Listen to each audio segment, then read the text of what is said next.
What's going on, y'all? It's your boy Eli the House Guy checking in. And in this video, we're going to talk about acquisition strategies. So that way you can know and learn how to get into a deal profitably. So before we get into the details, I want you guys to think of properties on a spectrum or on a chart of 4 quadrants. Generally speaking, if we're looking at the y-axis, you've got properties with a lot of equity in them, all the way down to negative equity. And on the x-axis, you have properties that are in great condition all the way to poor condition. Now, depending on where your property falls on this quadrant, you're going to be able to identify a different type of entry strategy, which maximizes your ability to exit the deal for maximum profit. So stay tuned. We're going to go over to the whiteboard. I'm going to break this down for you. And as I do, make sure you like, share, and subscribe to the content so you can get the most from what I got to share with you. So without further ado, let's get over to the whiteboard and let me show you how it's done.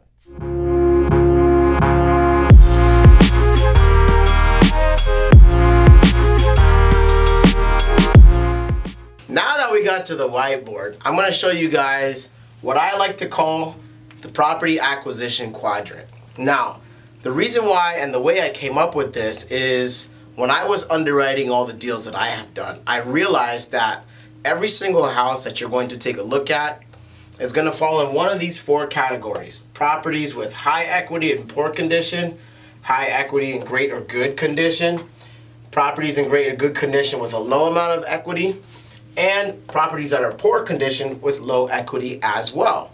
Now, before we take a deep dive into each of these quadrants and how to make an offer on these types of properties, I'm going to explain to you what the spectrums each represent. So, starting with a property that has poor condition. Generally speaking, that property needs a lot of rehab. It could need a new roof, could need a new HVAC, could need electrical, plumbing, foundation work. But then more importantly, when you get on the inside of the house, the kitchens, the bathrooms, the flooring, the windows, the paint, all of that stuff, or a combination of that stuff, may actually need to be repaired before the next family can live inside that property. So with that being said, if you have multiple, points where a rehabber would come in and they would have to do all this work, generally speaking, that property is going to be classified as poor condition. Now, on the other side of the same spectrum, we have properties that are in good or great condition. Now, to me, good or great condition is a property that's livable. It's respectable. It's not something that you would feel ashamed to let your little sister or your grandmother live in a property. So, many times, sellers and tired landlords, when they sell their properties, everything in the house is functional, but it's just dated. If there's no signs of wear and tear in the form of property hasn't been well maintained, if there's no mold, if there's no water leaks, if there's no issues with the electrical on the property, things like that, some of these majors, holes in the roof or wet marks in the ceiling. If you don't see any of those things and the property is in generally good condition and it's livable and it's respectable, that to me is good condition, and that's going to go on this side of the spectrum right here. Now, when we're talking about equity, you got to understand what equity actually is. So the way I like to define what equity is the difference between what you owe and what an asset is worth. So if we have a property that has an ARV of $100,000, remember, if you guys don't know what ARV stands for after repair value. So for easy numbers' sake, we're going to say that this property is worth $100,000. If the person that lives in this property has been paying their mortgage for 5, 10, 15, 20, 30 years, chances are there's a high amount of equity. But if they just moved in, which typically is the case, where you just move in a property and you're using FHA to buy the house, VA, USDA, or even conventional in some cases, right? And you have a debt balance of, let's say, $30,000 or more, if they owe a balance that's greater than $30,000, which means they have $70,000 in equity to the debt that they have on the house, right? Conversely, if they just buy that house, your ARV is $100,000, right? And they owe $70,000 in debt or more, and the house value is only $100,000, that means that they only have $30,000 in equity. And in this particular case down here, there is not a whole lot of equity in this property. So I'm going to put this property on the bottom half of this quadrant and this property on the top half of this quadrant. My threshold between a lot of equity and low equity is around 30% of the value of the property, because there's still enough money at 30% put into the property that if the seller sells, they're still going to be able to walk with some money, right? Now, one thing I'll add before we dive deep into what these quadrants are going to represent when you're underwriting, okay, is the following. If we have, let's go back to the same property, okay, and let's just say they owe $70,000, okay? What you guys have to understand is that there's a cost to selling real estate. Generally speaking, it's around 6%, right? 6% is representative of, you've got your listing agent, that's gonna come for 3%. You've got your buyer's agent, that's also gonna want 3% of the selling price or the transaction price. Then you have to budget another 1 to 2% for closing costs, and you want to also budget 1 to 2% for your buyer concessions. Okay? Now, why is that important? That is important because when a buyer goes to purchase a property, generally speaking, they are going to hire their own inspector to find out everything that's wrong with your property. And in doing so, they're more likely going to come to the seller of that property and say, hey, this, and this are all are broken, right? You have a choice, Mr. Seller. I can buy your property and you give me a credit to fix it, or you're gonna give me a discount. This becomes a negotiation tactic in order to get a deal under contract. Nonetheless, your general cost to sell a property in full is, a good rule of thumb number is 10%. So now, why is this important? Well, let's go back to this property over here. This seller knows the value of his house is 10%. His seller owes 70%, which means there's only $30,000 worth of equity to play with. On the same $100,000 house, if 10% is the general rule of thumb number to sell a property, that means the seller is going to walk away with $20,000 plus or minus for whatever rehab needs to be done and put into that property. Now, I hope this makes sense to you, because now that we've explained those concepts, let's get into the actual quadrant, and I'm going to show you how to identify what house goes in what box. So now that we're back, we've got a clear whiteboard, I'm going to show you guys how to identify what property goes in what box. So, generally speaking, when I get a seller on the phone and they say, hey, I've got a property I want to sell, I'm going to take them through my list of questions. Now, if you guys missed that video, there's a video on spin selling. Go back, watch that video, learn how to have that conversation with the seller. But in that conversation, you're going to have to get one of the 4 motivational pillars. So we want to know the motivation of the seller. We want to know the timeline for which they want to sell. Then we want to talk about condition. And this is what we're going to focus on today. And then the last thing we need to know is the price. We're going to focus actually on these 2 bottom portions here. The price is important because we need to know how much equity is in the property to know whether or not we're going to put the property here, here, here, or here. Now, in my personal business, when I'm looking at a property that I want to buy, and I go through this conversation with the seller right here, one of the questions I like to ask, and I say this verbatim to you guys so you can use it in your own business. Hey, Mr. or Mrs. Seller, do you ever watch those house flipping shows on TV where they take something broken and at the end of the episode it makes the house look really, really nice? Generally, the person on the phone is going to say yes. The reason why, there's shows like Flip or Flop, there's shows like the Chip and Joanna Gaines, I forget what it's called, but HGTV is where you're going to be able to see all of those shows. Now, with that being said, most people will say, yeah, I've seen those shows before. Now, if they have, you're going to ask them the follow-up question, and it goes like this. Well, Mr. or Mrs. Seller, does your house look like the finished product on the show like that, or does it need a little bit of help to get there? What that question does is it puts their house in perspective to the house that they're imagining on TV. Those houses that you imagine on TV are very nice, they're turnkey, they're beautified, they're dressed to the nines, they're staged, they're ready for somebody to close the deal, take the key, and just move right in, right? So if that property that you're talking to the seller about doesn't look like that, they're gonna give you a list of all the different things that might be wrong with the property. So if the property is in poor condition, and let's just say, here's our house, and the way I like to do this, guys, is I like to start from the top down and then go from the inside out, right? So the top, we're talking about roof, HVAC systems, how they heat and cool the house. Then we're talking about electrical, plumbing, and foundation. Now, generally speaking, I'm not just gonna say, hey, how's your roof? How's your plumbing? How's your HVAC? How's your electrical? How's your foundation? The reason why is it really takes the rapport out of the conversation and removes the flow. So what you want to talk about is whatever they don't say, that's what you want to press on. So they'll say something like, oh yeah, my house has, the roof is kind of old, and within 5 years we're gonna repair it, and the kitchen needs a bit of work, and the bathrooms are definitely outdated. You're definitely gonna want to do those. The flooring needs and some paint, and it's gonna be good.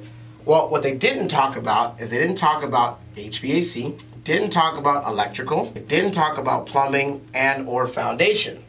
So I'm gonna press on these and find out, should there be any work that needs to be done with those 4 things concerning your big ticket or big 5 items. After that, we're gonna talk about the kitchen, the bathroom, the flooring, the paint, and the windows, okay? So now, in that same conversation, they said we definitely gotta do a kitchen, definitely gotta do a bathroom, and the flooring needs to be done. I'm always gonna repaint a house, so I'm gonna automatically assume inside and outside, that house has to be painted. And that goes into my idea of what the property's condition is gonna be. Then, I'm gonna ask about the windows. Well, are the windows dual pane? Are they energy efficient?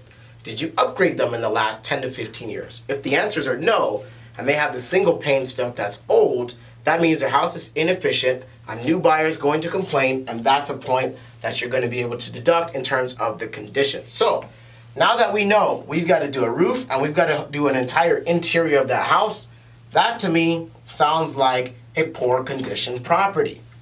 A poor condition property with lots of equity. Let's go back over here and let's put our example of an ARV house of $100,000, and they owe only $30,000, which means their equity position is $70,000. That house goes here. Let's say the roof is good. Let's say the kitchen is good. Let's say the flooring is good, but it needs a paint job. Let's say the windows are updated. And let's say there's nothing wrong with our big 5. That same property is gonna be here because it's in good condition. It's livable. Chances are it could be dated. Nevertheless, somebody can move in, clean up the property, and they will be able to enjoy their life. So, on a property that is in poor condition with a lot of equity, for a house like that, I am offering cash. Why? That property needs a rehab. If that property needs a rehab, I only want to be buying that house for cash, so I have the money to pay the seller off, fix the house, resell the house for the next family. If the property belongs in this quadrant over here, this is a property that can go multiple different ways. You can always, and I will always, start with a cash offer.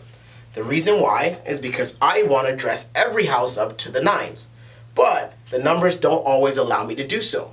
So if the property doesn't, or the deal doesn't allow me to do so and buy the house at a low enough price that the seller will accept, and the cash is no good, then we move over to our next acquisition strategy, which is a novation. Okay, or I'm gonna agree to list and market the property for the seller. They're gonna collect 100% of the proceeds. They're gonna get a little bit more money than cash, but they still get to sell the property as is. Now, why is that important? A company like Best Home Offer, Quick Cash Offer, Fast Cash Offer, Fair Cash Offer, Joe Smith Home Buyer, and Sally Jane Home Buyer, whatever these home buyer companies that exist, right?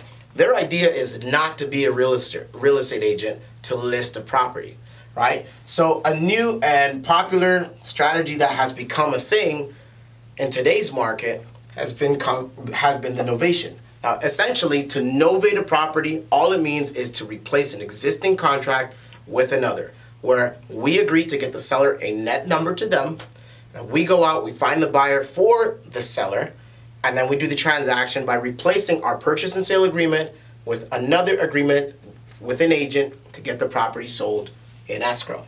So that's acquisition strategy number 2. Acquisition strategy number 3 is a terms deal. Terms is a very wide and broad umbrella, and I'm not going to have enough time in this particular video to talk about it.